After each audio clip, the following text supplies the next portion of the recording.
Welcome to Fade to Chat, Golden Age Cinema. And Cindy and I have been alternating movies of movies the other hasn't seen. And this episode's movie we've both seen before. And it is Breakfast at Tiffany's from 1961. It is directed by Blake Edwards, which I think was a weird choice. Blake Edwards then went on and did The Pink Panther 2 years afterwards. The screenplay is by George Axelrod, who we have seen before as a writer. Particularly, he has done A 7-Year Itch, which we did, and is also wrote a year later. He wrote The Manchurian Candidate, which is another really stylish classic film. So he's had his hands in a lot of things. In this case, he took Truman Capote's 1958 novella and did a screenplay out of it. Basically, the novella was actually written in 1958, but it was a throwback to 1943 during the war, and it was written during World War II and what was going on during that. And there wasn't a lot of backdrop of that. It was just dated in 1943. Of course, Axelrod took it and moved it up to 1960 and sort of modernized it in that sense. You have Audrey Hepburn as Holly Golightly, George Peppard as Paul Varjek, Patricia Neal as Miss Emily Eustace, or 2E, as you hear her called. Buddy Ebsen as Doc Golightly. Interesting casting. And then Martin Balsam as O.J. Berman, Mickey Rooney as the infamous Mr. I.Y. Uniyoshi. And we'll talk about Uniyoshi and the problems that created. So I've given a little backdrop of the film. Of course, the song Moon River, classic by lyrics by Johnny Mercer, written by Henry Mancini. That was a central sort of thematic part of the film, actually, if you listen to the lyrics. But I've said enough. Cindy, what's your take on this movie? Well, I hadn't seen this movie in quite some time, and I actually had forgotten most of it. I know when we first talked about it, I was reluctant because I said about the cat. Honestly, the cat was the part I remembered, and you talked me into watching it again. So yeah, it's just a metaphor for what's going on in her life, and I agree. Although I still cried, I agree. Um, but I really had forgotten the whole part about how she got her money Yeah. and Paul and how he got his money. And I really just kind of remembered it as being a love story. So I'm glad I got to watch it again. Yeah, I well, just kind of glossed over that whole part of it. it was a love story between two loners, two isolated people who are threatened by relationships in some form or fashion. Now, Paul Varchek's role and Wow. George Peppard, it was written much more as in the novella. It was much clearer that he was gay.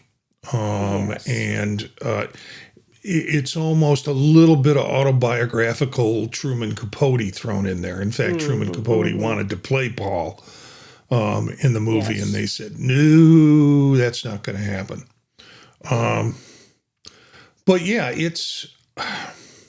I watched it I hadn't watched it in a while either.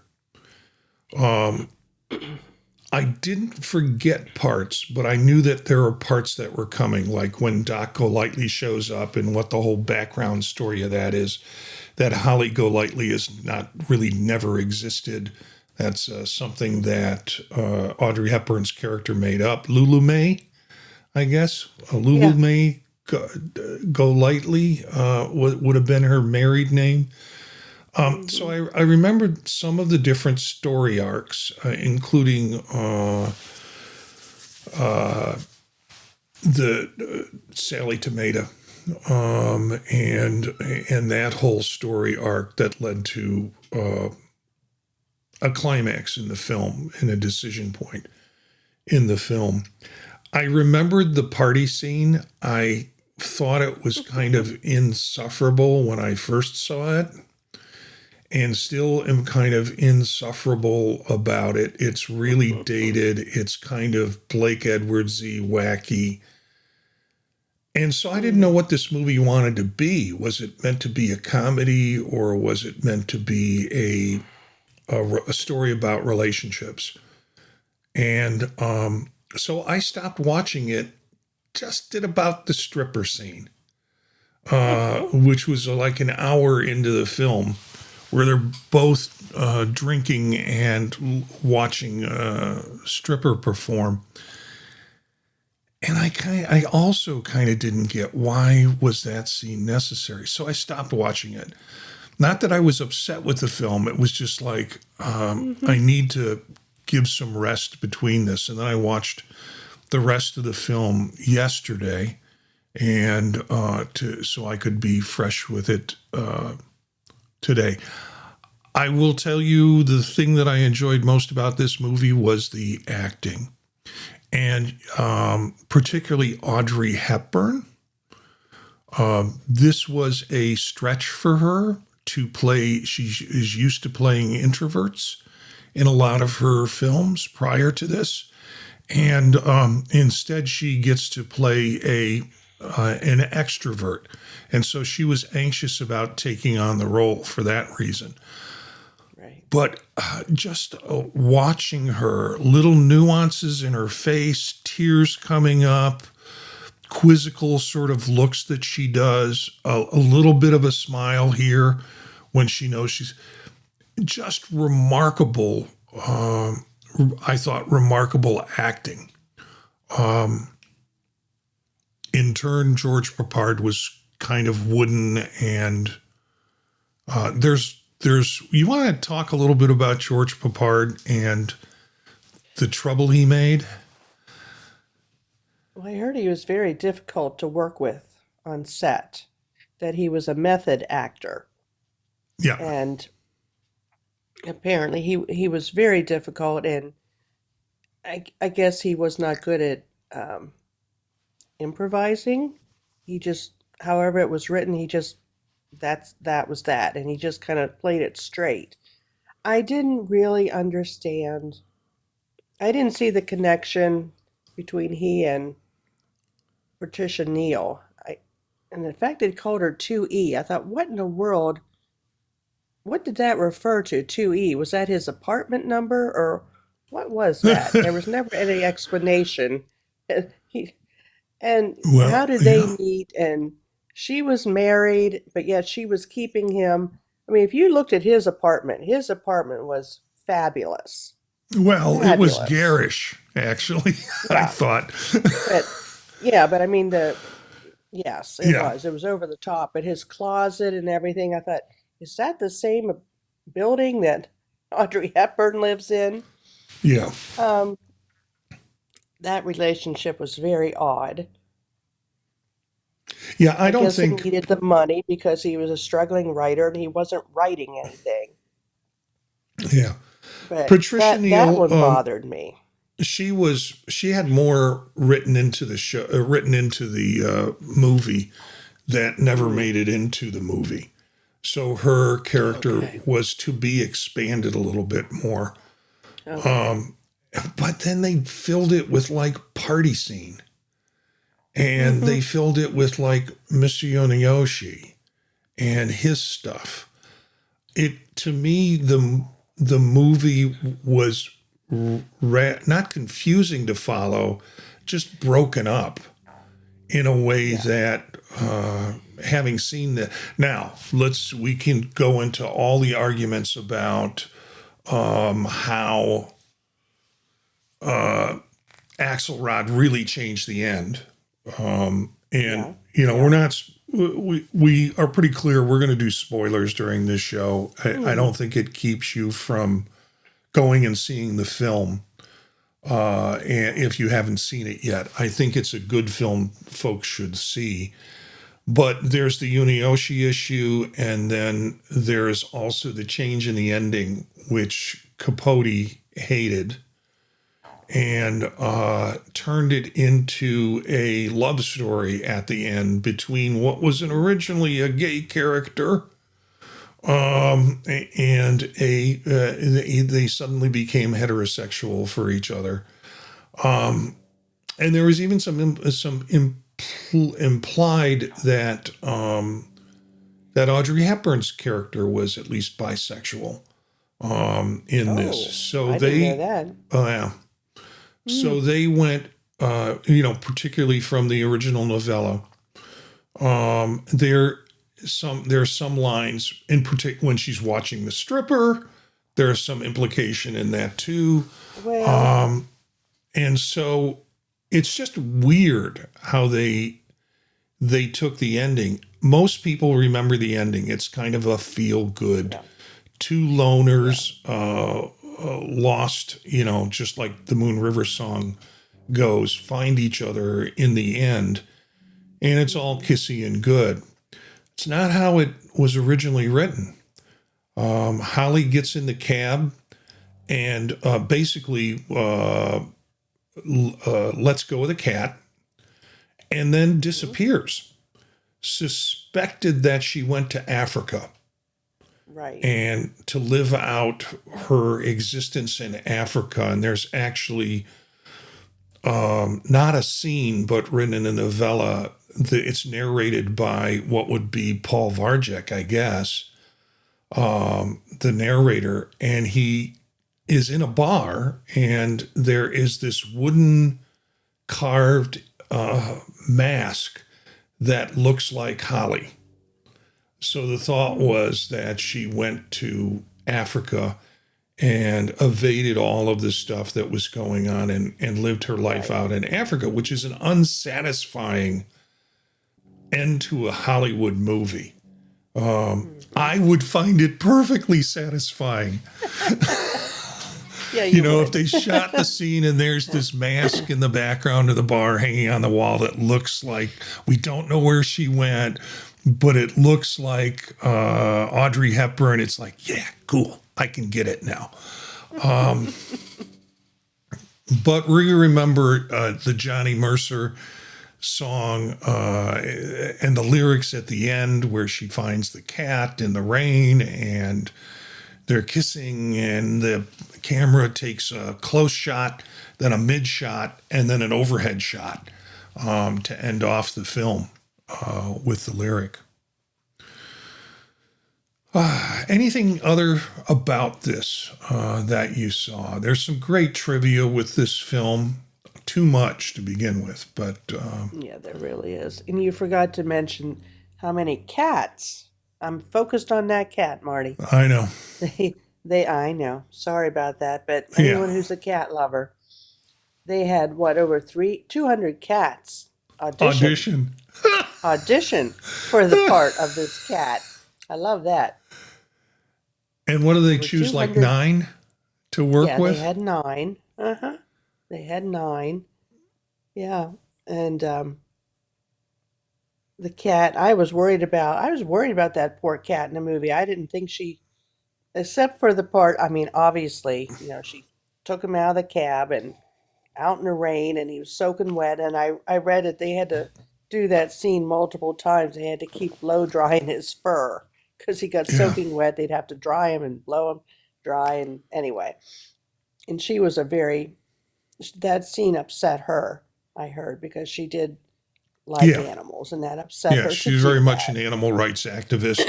And UNICEF with kids worldwide. She was yeah, very involved in yeah. And I philanthropic supporting. didn't like the scene where the cat was on her dressing table and she kind of She went swiped into it that off. blind rage and swept it off and he flew up onto the wall and I thought, now was that really the cat or did they, I think it was, but that one kind of caught me by surprise. I was like, oh, didn't like that either. Yeah. And I thought she just kind of neglected the cat in general. That just bothered me. Yeah. That his name was Orangey, the real cat. But there Yeah. But apparently were. And I kept looking to see, since there were 9 different ones, I kept looking to see if I could find a difference because they weren't all exactly the same. I there got a was a little movie going distracted on with in the the background while you were looking for cats. I know. Well, I was, as I told you, I caught a really bad cold after Max talk, and I had a lot of time on my hands this weekend. So I Hmm. just I watched that movie, and I actually watched ahead, and have watched our next movie, which I won't say what it is just yet. Yeah. So I'm way ahead on movies right now. I did Um. think Mickey Rooney gave Yeah. some comic relief. But like you said, was it a comedy movie? No. It Yeah. wasn't a comedy.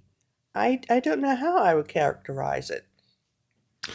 It was I. very I. poignant in parts. I'm. Yeah. I mean, I enjoyed the film, but watching it this time, I saw how broken the narrative was. Mm-hmm. The lines were really good. I mean, I listened carefully to the dialogue. Well written, well performed. I think Mm-hmm. in order of, I think Audrey Hepburn was exceptional. Of course, the camera is on her a lot, Mm-hmm. but seeing her handle this physically and in line delivery and facial and nuances, I thought was incredible. Patricia Neal, I think, managed her work really well in this. You might not have understood her relationship with Paul, George Peppard's character, but the scenes where she gets into conflict with him and where she wants to write the check for him, so it's Mm-hmm. take your friend for a week. I think her plot was to spend a week with this person in paradise, and you'll realize that this is not for you. Mm-hmm. I think she did an excellent job. George Peppard was okay. Like you said, he was a method actor, which meant he changed lines a lot. Actually, there was complaints about Mm-hmm. that. And Axelrod did not like that at all as the screenwriter for this and for the adjustment. Patricia Neal found she liked Peppard beforehand, but she found him on this film really unbearable. He clashed with Edwards at one point almost to a physical altercation, which Blake Edwards has had a history of drinking. And so, it's Mm. sort of like he was the young John Huston at that point. I don't think he had gotten sober at that point. So I can imagine him and Peppard going at it. And he ignored direction from Blake Edwards, which it's not going to get you rehired, George. Right. Right. It's just not going to get you rehired with it. So interesting role for him, what people called the peak of his film career, which means there George wasn't a lot of Peppard? other stuff. Yeah, they say No. out of the career that he had in films before he went on to 18, this was kind of the best film that he did. You're saying Yeah, I don't no? know what else. No, I agree with that because I thought, what else has he been in? Let's see if I can find some of that. I mean, it basically is. Everybody knows him from 18. 18, yeah. Unfortunately, he got typecast that way. He was in the Blue Max in 1966. He was in the Carpetbaggers in 1964. And he played a role in 1962 in How the West Was Won.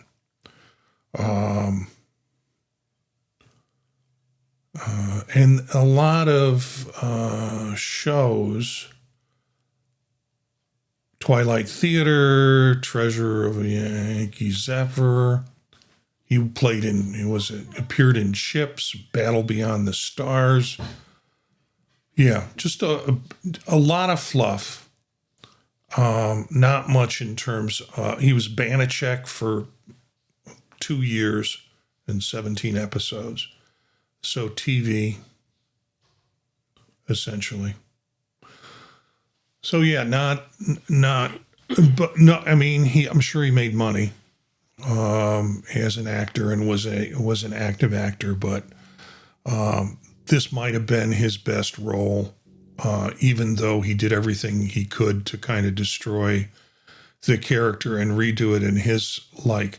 He wanted the character to be more controlling, and in his relationship with Holly, that was part of the arguments with the writers, and he didn't like the fact that he was basically a gigolo for Patricia Neal and her character. He resented that, and he thought that this was going to be a challenge to his masculinity in future roles. So part of his desire was to rewrite it so he came off much more as a trad male than how he appears in this film.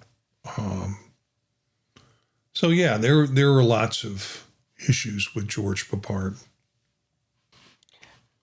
I did have a little trouble with, I guess you'd say, the continuity of the film. There were two parts where it seemed to well, maybe three. The stripper bar, I thought, why are we here? She Yeah. was drunk, but she seemed to enjoy that. But I thought, why are we here? What does this add to the movie? Not really sure it added anything except that she was drunk when she got home to her apartment to get that telegram. But the Yeah. other one, and of course she had to sing the song, Moon River, but that was just kind of stuck in there. She Mm-hmm. was sitting on her, fire escape, Right. drying her hair, I think, and she sang the song, and Paul heard her singing and looked out the window, and I thought, she had a guitar. She was able to strum a few chords on it. They Yeah. said she didn't really play the guitar. But there was no other time where she was singing or playing guitar, any mention of that. It just was kind of stuck in there randomly. And I Yeah. didn't quite understand. I mean, it spoke to her character, I guess, that she wasn't just well, Yeah. whatever you want to call An her, taking escort. money from men, an escort. Yeah. She wasn't like oh, what's her name in Irma la Douce. She Yeah. wasn't like that. There was However, never any obvious, in the novella, men. in the novella, she would basically make her money off of trips to the powder room as a Yes, evening date. for $50. Yeah, And if an she escort. liked the person, she might invite him back for more. Oh, okay. So it was a little bit clearer about her intents and her manipulation with And the how did she process. meet Sally Tomato? How did that even happen? He was That she got she involved was with that? probably set up as an escort for him, Okay. and that started that relationship. She was interested in collecting names of what she felt were important men, just like Rusty Mm-hmm. Trawler, who actually 50 Rusty richest men. Trawler, I think in the novella, he gets into financial problems here, but in the Mm-hmm. novella, he's pretty much bisexual or closeted gay. Mm-hmm. And so his approach and her interest in him was because he was quote successful. And then she gets in with the guy from Brazil as an Yeah, in alternate. fact, when they came to the party, the guy from Brazil was very good looking, but she wasn't interested in him because he didn't have as much money, apparently, as this Trawler. And she even made fun of him. She went, with her face Hmm. and said he looked like a pig. But she Yeah. was, he was the one she wanted. And I thought, wow. Yeah. Um, there were some other cool things in here. I've just highlighted some stuff in the trivia. Holly's couch, which, if you look at it, it's really an Yeah, I heard antique that. bathtub cut in half, Mm-hmm. Mm-hmm. and a place then, or a section cut out of it, and then cushions put in it, and you can still Mm-hmm. see some of the fixtures with it. Um, yeah. And the Cracker Hepburn Jack hated Danish box. pastries. Yeah. The opening scene, the most Mm-hmm. famous breakfast in a movie history, was hard for her to She eat. hated it. Mm-hmm. Yeah. And they had to open over 200 boxes of Cracker Jacks looking for the prize ring Yeah. to engrave at Tiffany's.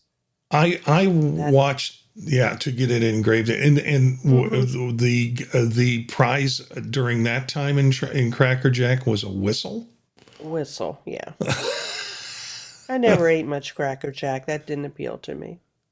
For me, there was not enough Cracker Jack in the box for the cost. And I was never really excited about I was curious about the prize inside, but never Mm-hmm. got too excited about the prize inside because I knew it would be something like a book, a mini book or something like that, Yeah, or, yeah. lickable tattoos. Um, a whistle would have been cool actually, but yeah, I never, I do like caramel corn now. There's no kidding about that, but I don't work my way through Cracker Well, Jack boxes. I just buy it by I the did bring gallon. home 3 bags of popcorn going through Chicago Midway Airport. Oh, was I it brought home Garrett's. Garrett's? I got 2 on the way in, and no, actually, I brought home 4. I got 2 on the way out, So did you but I get brought home Garrett's? some for. Did you get Garrett's mix or where it's caramel corn and cheese? Oh, No, because I couldn't do the cheese. I oh, got butter, but then all I right. got one called Pecan Crisp, which had big pieces of pecan in it, and then it was like sweet, not caramel corn, but a very sweet. Oh, it was delicious. I am going to leave this in the show, even though, even though it has nothing to do with the movie. Uh, Um, yeah, Steve McQueen was offered the Paul Varjek, but he was locked into his contract for Wanted Dead or Alive, the television show that he was in. Jack Lemmon and Robert Wagner were also considered. Tony Curtis mm-hmm. asked his friend Blake Edwards to be part of it, but basically Hepburn's husband, Mel Ferrer, Yeah, didn't want knew that. that Tony Curtis was a womanizer, and he did Mm-hmm. not want Tony Curtis in that, so that never happened. Right. Truman Capote wrote the part for Marilyn Monroe. Mm-hmm. That would have been interesting, I think. Marilyn Monroe is striking and screaming of sexuality. Yeah. And that would have been a Holly that would always be filtered through that. This is my opinion on it. There is kind of an iconic aspect of Marilyn Monroe that in this role would have maybe helped a little bit. Audrey Hepburn does not exude sexuality. She No. exudes style. And actually, all Class. the stuff she did was saying, nope, not going to use Edith Head for this. Although Edith Head still got recognition in the credits. I'm not going to use Edith Head, which really pissed off Edith Head. Instead, Explain that to me, let's Marty. I don't know what you're referring to. Edith Head. Yeah. What are you Edith referring Head to? was a costume designer that was Oh, used on a lot of movies, and she's won multiple Oscars. I watched a Columbo recently where, I don't know, he's at some movie theater and he gets called into someone's office and it happens to be Edith Head. And she, she has a typical kind of bowl haircut, black bowl haircut, kind of black frame glasses that she's known for, kind of iconic look. And Edith had, in this Columbo thing, he walks into her office and there's just like Oscars lined up against the wall and on the desk. Like there's no place to put any more Oscars. So she was really, really known as a designer. And the studio would have her design all sorts of productions. And if you don't know, for listeners or viewers, if you don't know Edith Head, look her up on IMDb and you'll see all the influences that she had in terms of costuming. Well, Edith Head was supposed to do this, and basically Audrey Hepburn said, no, I'm going to use Givenchy. And I know I'm pronouncing it wrong, but I'm doing my best. Yeah. And that is a throwback to a movie that we covered, which was How to Steal a Million, that she's in there with Peter Toole, and Peter Toole says, when she dresses up as the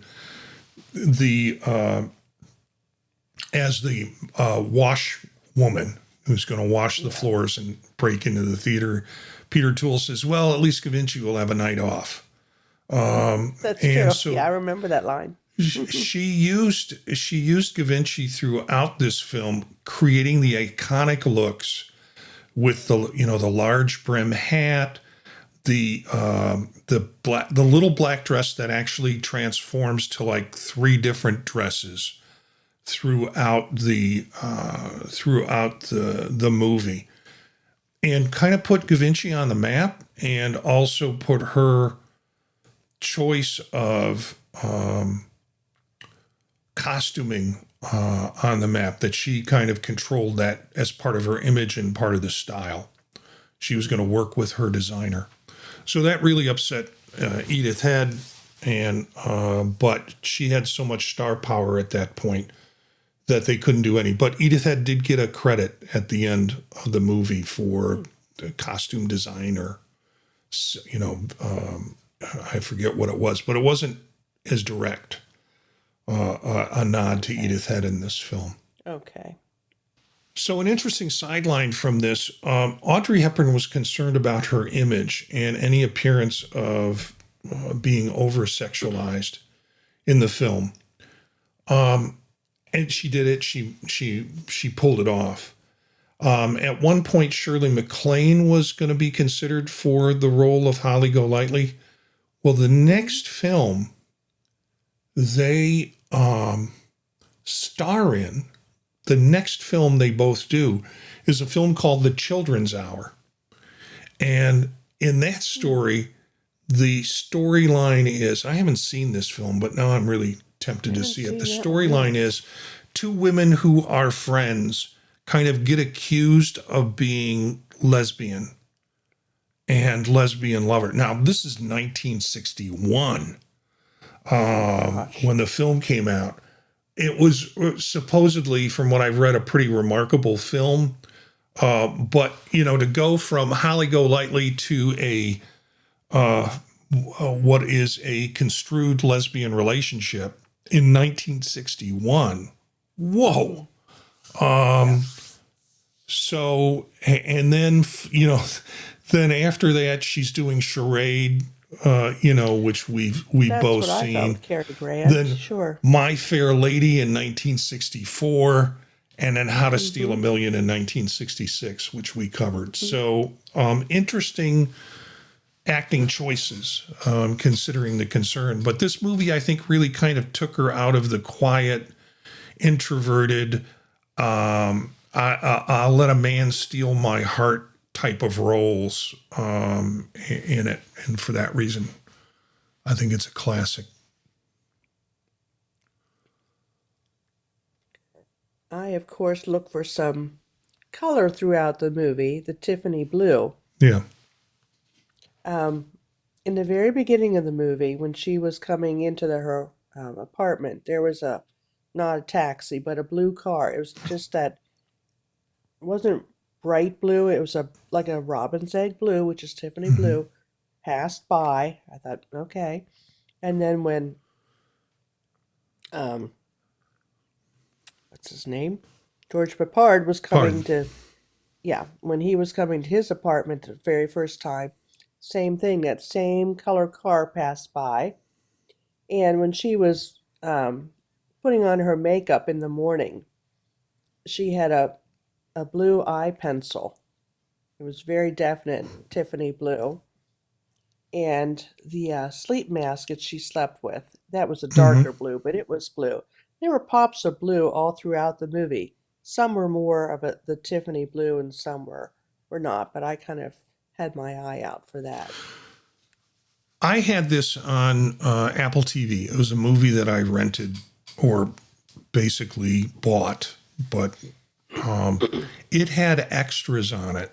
And Okay, I was doing some work, so I started running the extras. And there are a couple of extras that were related to Tiffany's. And a okay. person does the history of Tiffany and the guy who started the store. And it had like 5 different locations in New York, and its current location was moved in like 1940 or 1945. And the woman who's doing the telling this story rattles off the address. So of course I go to Google Mm, Maps, mm-hmm. and I want to stand outside of Tiffany's, and I sure enough I find it. It only gives the corner intersection, so I have to go through each corner to find it. And the street view shot had a truck when they took it parked in front of across the street from Tiffany's, so you couldn't see it unless you kind of went a little further down the street and you could see the entrance. You know what's right next door to Tiffany's?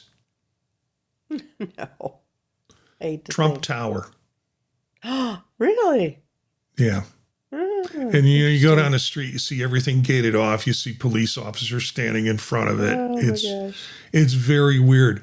Just up the street is Apple in New York. Mm, The big Q. mm-hmm. So I Mm-hmm. have never been to New York other than via Google Maps. And You if I ever make haven't. never been to New York. Oh I'm my from gosh. Chicago. We've always been the second city, and I feel like I'm cheating on my hometown by going to New York, but But you never haven't went been to to a. Macworld. I Macworld no, was I'd in New never been to York. Macworld. So Oh my. having Okay. having been to I've flown through New York. I've definitely seen lots of movies about New York, but I haven't been to New York because conferences there would be too expensive for at least the profession Mm. I'm in. And whether it would probably have the capacity to hold it, but it would be cost prohibitive. So I've never been on the conference circuit that's taken me there. Okay. But if I ever go to New York, I'm going to Tiffany's, and Yeah. I'm gonna have to walk past Trump Tower, and then I'll walk up the street to the Apple Store and Yeah. and get to the Apple Store.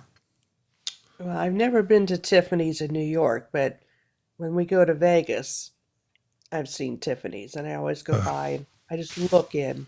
I mean, there's like, I don't know if you can just, I think you can just walk in, but yeah, there's men standing there, right, watching your every move, of course.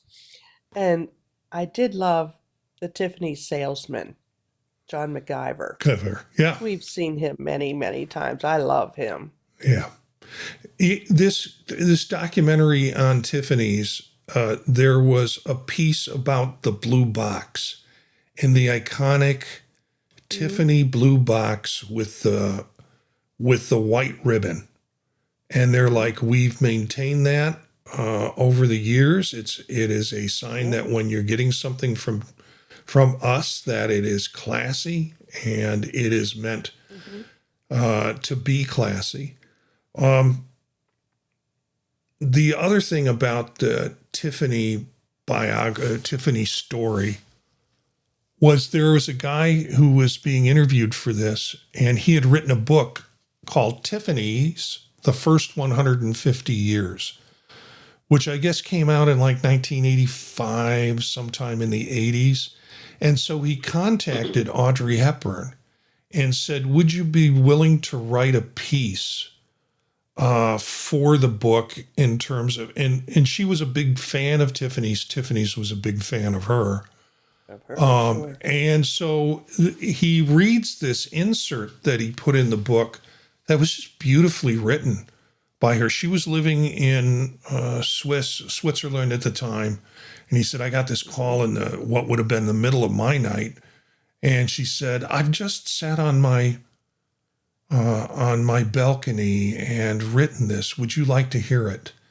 And so that it was really quite touching in terms of how it was. She goes, people age and they get wrinkles, but Tiffany really never ages. It's forever beautiful, was part of the implication there. So.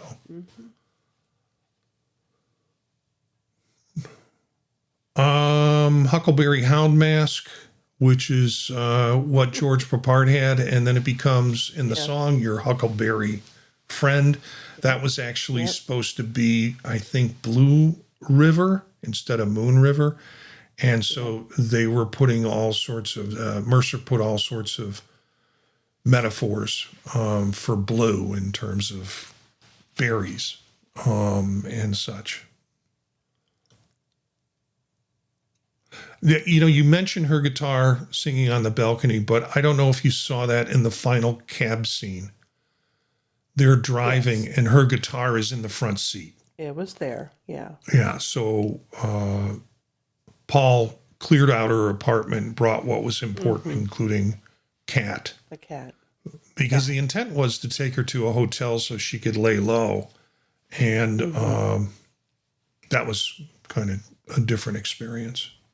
Yeah. That changed. She was nominated for Best Actress, did not win it. It went to Sophia Loren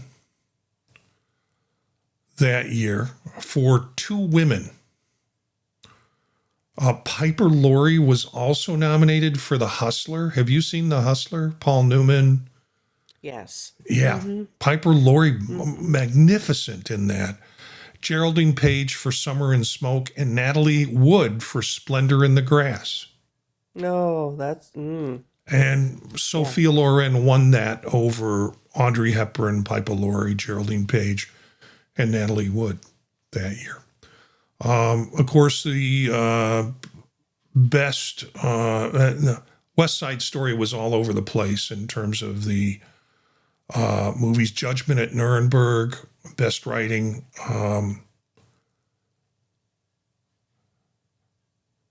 But basically, it was the musical arrangement, best music score of a dramatic or comedy picture.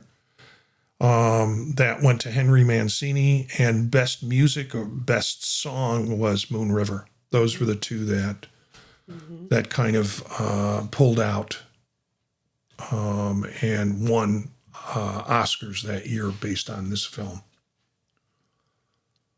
I thought it was interesting. I mean, she was not the best singer by any means.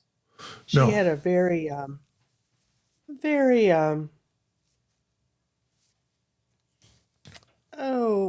would you call her voice? It was very soft, very...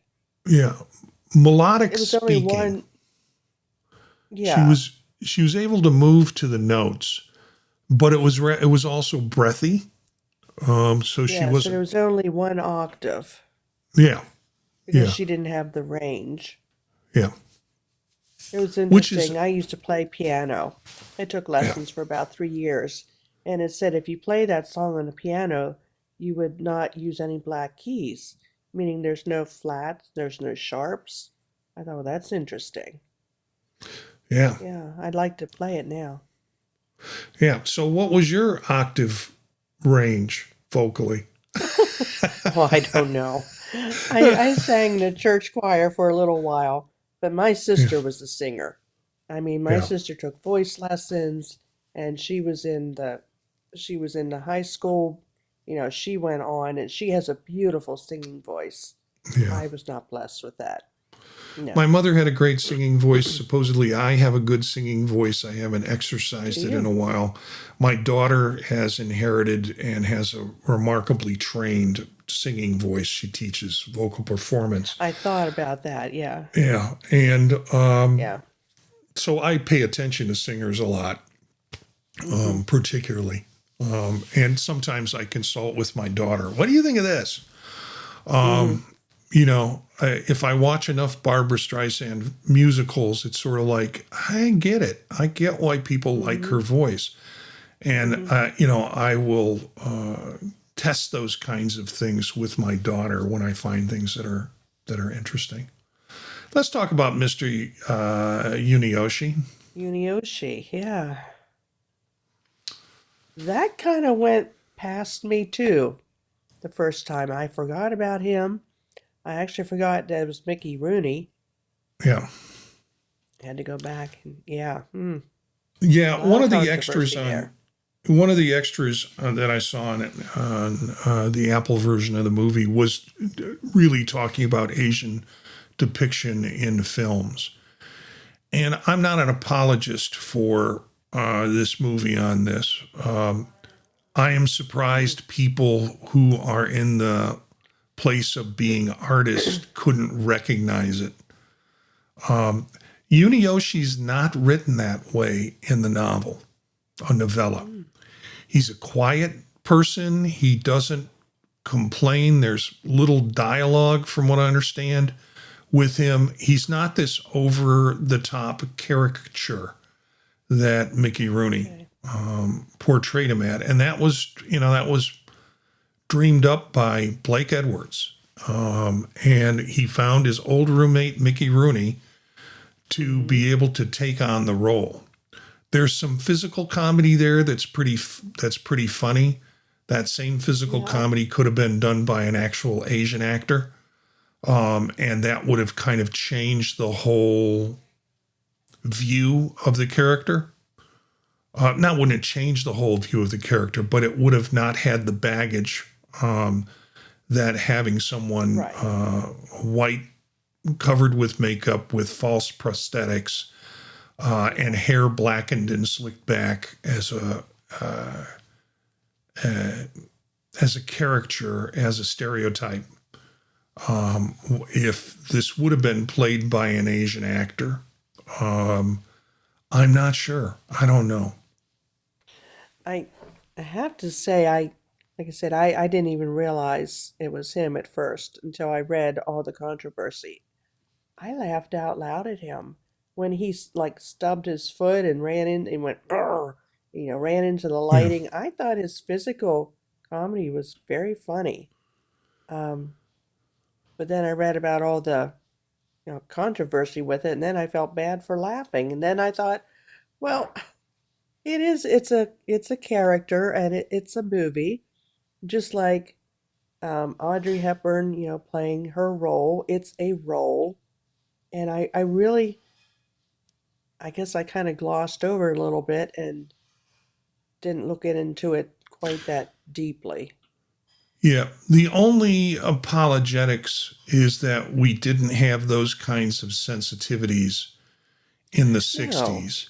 no, And mm-mm, because we were not aware of that. mm-mm, And it wasn't until the 80s that we got those kind of sensitivities. And then right. this character really came under controversy Mm-hmm. and pretty much cast the movie in a bad light altogether. Outside of the character, the movie is pretty incredible. The fact that they didn't stay true to Truman Capote's vision of it was, Hollywood. But Yeah. we really didn't get those kinds of awareness, and it was an interesting. There was a interesting extra about Asians depicted in films over the history, including a section on Unioshi.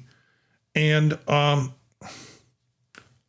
it was a period of time for growth. I think the way they ended and kind of said, we finally arrived, is when George Takei was captain of a starship in Star Trek. It was sort of like, see, we're not just characters. We can do real roles and important roles. And since then, I think Hollywood's become more careful in terms of this understanding of how,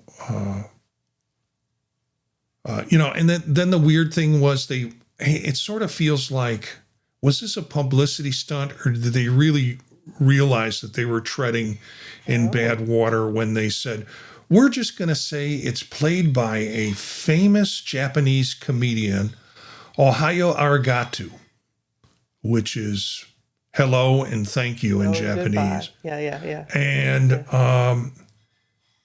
And invented quotes that were in broken English that the comedian had said, and it was finally revealed that it was Mickey Rooney. And so if Paramount went to that kind of, was it to spark curiosity in the movie, or was it to say, we don't want to reveal this because at some point you'll figure out we've done something that is, if they would have gotten a Japanese comedian to play the role, would have been a completely different take on this. And Rooney said that, he was really heartbroken by all the criticism, that he never meant to offend anybody. That wasn't his purpose. That's also part of his awareness, or personal awareness of roles and why he took it. And I'm going to go back to the cat for just one more time, because all right, that was before they would say at the end of the movie, and no animals were harmed in the production of this movie. That was before that was done as well. So do you think animals were harmed in the production of this movie? I hope not. No, I don't think so. Yeah. Supposedly, Holly was based on Carol Grace, which was a later wife of Walter Matthau. I'm not familiar with Carol Grace, but also there have been suggestions that it was Gloria Vanderbilt, Una O'Neill, Maud Brennan, and Marguerite Littman have all been proposed as the inspiration for Holly Golightly. I didn't know that.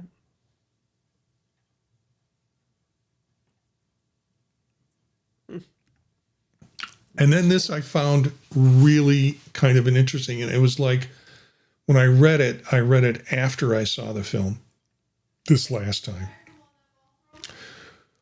But Alan Reed, who plays Sally Tomato, was the voice of Fred Flintstone. He was, yes. Alan Reed did a lot of voiceovers for cartoons and things like that, and he happened to be Fred Flintstone. And Mel Blanc, who plays Barney Rubble, was voices Holly's drunk visitor. So, yeah, I think probably when they needed more animation, I hate to say that word, in the vocal performance, I don't know how they got Alan Reed. He was influential, I think, at the time then, and it sounded like a good role for him, and he could do the mobster kind of guy, having done Flintstones. But I think in some cases they're like, let's just get a voice character actor to do the dub on things that either weren't recorded well on the soundstage when they recorded it, or the actor voiced something not the quality the director wanted. So, but yeah. So you got Mel Blanc and you've got Alan Reed, both in this movie in some format. And that's about all I've got. Do you have other? I really, I only wrote down that one quote when they were in the I guess the bar where they were watching the stripper. And I thought that was a weird, I know, it was a weird thing for her to say. She said, "Do you think she's talented? Deeply and importantly talented?" And he said, "No. Amusingly and superficially talented, yes, but deeply and importantly, no." And then she went on to say that, if she were doing that, she said, I would make more money than her. I'd be richer than her. She was always focused on the money. And he said, "Well, why?" She said, "Well, I would keep," how did she refer? She said, "I would keep my candy." I think she said, "I would keep my candy," referring to Sally Tomato. Yeah. I would keep him because she wanted that $100 a week from him. And then she would still do this. Yeah, I had trouble. I had trouble because she seemed to go back and forth between being kind of superficial with the money and, appearing a certain way, but she truly wasn't that way. Like Yeah. she just didn't know who she was. She really was Yeah. very And, broken in that respect. our number one listener, Brian, Yeah, who yeah, weighs in on films and we get emails from him, yeah. he thought the acting was good, but Mm-hmm. really found nothing appealing about the main characters because they were focused on looks. Mm-hmm. I I don't love these characters, um, but No. yeah, But we've seen that kind of thing in other movies. right, Irma LaDouche, The Apartment. I mean, that's a common theme. We've seen that many, many times. But I didn't, I again just didn't see that as the focal point. I looked at it more of the relationship between she and George Peppard and their yeah, relationship and how it changed and grew. And I looked at it more of as a love story, tragic as it was, yeah, but but still. yeah. I found Brian's comments interesting. Hmm. I never really kind of looked at how pretty they were, and I'm not sure they looked at how pretty they were. But they were. He liked the acting. I get that. I mean, I liked the Hmm. acting too, particularly Audrey Hepburn, and he and the and Patricia Neal, Yeah, who's she was been in good. some really remarkable films. At some point, we'll hit her as a star in some film when we see it. Buddy Ebsen, I knew Buddy Ebsen was coming, and I thought, is this role miscast? But then when I watched this time, it's like, no, it really wasn't. And this was years before, not too many years, but before he was in the Beverly Hillbillies. Hmm. So, he's coming off some roles in film and theater before going into television. And this was, I thought it would have been, I remembered it as being more over the top, but it wasn't. It was just a Hmm. subtle, caring character. Hmm. And so, yeah, I think he played it at the right tone where he could have played it. So, yeah, interesting. Just the acting was interesting. Brian, I disagree with you. I'm okay with not liking watching movies about people I don't like, or Yeah. I learned something from that. Hmm. Overall, like I said, he liked the thing, but he couldn't uh, enjoy the two main characters in this film. Yeah, the morality of it, so to speak. The other Yeah, thing that I questioned, and I went back and, like I said, I was sick all weekend, so I watched it again. After she had that big breakdown when she found out that her brother had died, and then there was really no explanation. The next scene, her apartment was filled with flowers and she was knitting and she was happy. And George Peppard shows up because he apparently had, his woman was not keeping him anymore because he said she was in love with Holly. So he wasn't financially dependent upon her. So he shows up in a taxi and comes up to see her. And it was like months and months and months had Yeah. passed. And it took me a while to figure that out. I thought, well, wasn't that just last night? There was no easy transition there in my mind. Yeah, I got the sense from the movie that George Peppard became successful as a writer. She did mention in that dialogue, I've seen your stuff in the New Yorker, I've seen your stuff here and there. And again, like Capote. And she makes mention of his success. And I got the sense that he had moved away, maybe to DC, because he was in town for something and thought he would look her up. And that's what brought them together again after all these months. I think the weirder thing is, yeah. Oh, she called him? Yeah, that's right. She looked for his name in a telephone book. She finally found it there, yeah. Mm-hmm. I think the weirder arc for me is that they have not seen each other in so many years. She gets pulled into this Sally Tomato arrest. Mm-hmm. So does he, to a degree.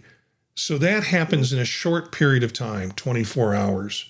She's released from jail and she's going to the airport.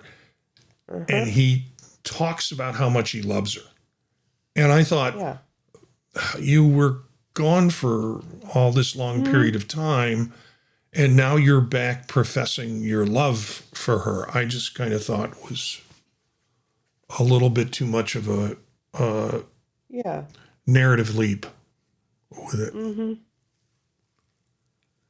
Yeah. Well, do you want to talk about what we're doing next? Yes, and I'm thrilled that I've already watched it now twice since I had a free time. And I'm anxious to hear your opinion about it when we talk about it next time. Yeah. We're watching Witness for the Prosecution. Yes, from 1957, and it is based on an Agatha Christie story and play. Mm-hmm. Then it was written and rewritten by Billy Wilder, who has turned out to be one of our favorite directors/writers. Yeah. And it stars Tyrone Power, Marlena Dietrich, and Charles Laughton. And I like Charles Laughton in this role. I mean, I've seen it. It's been a while since I've seen it. There is a twist at the end of this film that we're not supposed to say.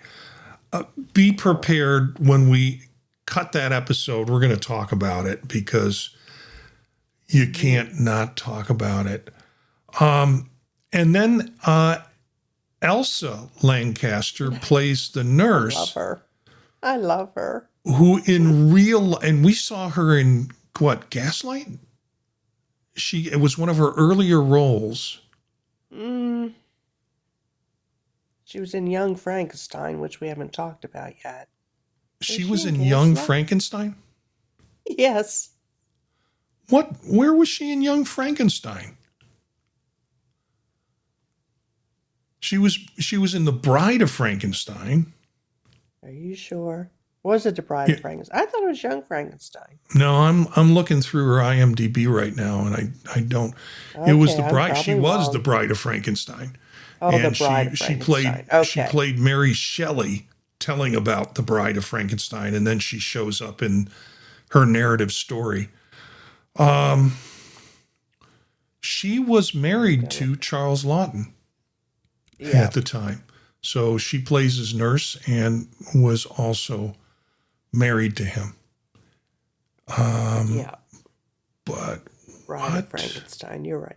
Murder by Death. That's the one I was thinking of too. Yeah. She was in Murder by Death. Oh, The Bishop's Wife. Hmm. Yeah, she's a very interesting person to watch. I like her voice. Yeah, I'm trying to figure out what was the movie we saw her in that we talked about. Don't know if we did, Marty. You sure? I don't know. Oh, this is going to bother me. Well, we'll bring it back next show Okay. if that's the case. Okay. Next episode will be Witness for the Prosecution, a 1957 film directed by Billy Wilder and also written in part by Billy Wilder based on an Agatha Christie story and play. And you know, I really like Marlene Dietrich in this film. You know, you think of her as one-dimensional, and she really is does a really nice job in this film. So look forward to seeing that. For our listeners or viewers, take a look at Witness for the Prosecution. And if you can do it before our next episode, great. If not, you'll want to after our next episode. So that kind of wraps it up. Cindy, do you have anything else before we close out? No, just Breakfast at Tiffany's. It's a classic movie. Mixed reviews. I think it's a good movie for everyone to watch. You just have to, if you can overlook the characters and who they are, Ryan. It's Notice still he a good didn't say movie. anything about Mr. Yunihoshi. No, that didn't bother him. And if you don't mind the cat, but to me, it's still a bit of a tearjerker. But that's just me. But I still enjoy watching it. It's a good movie. Everyone should Yeah. see it.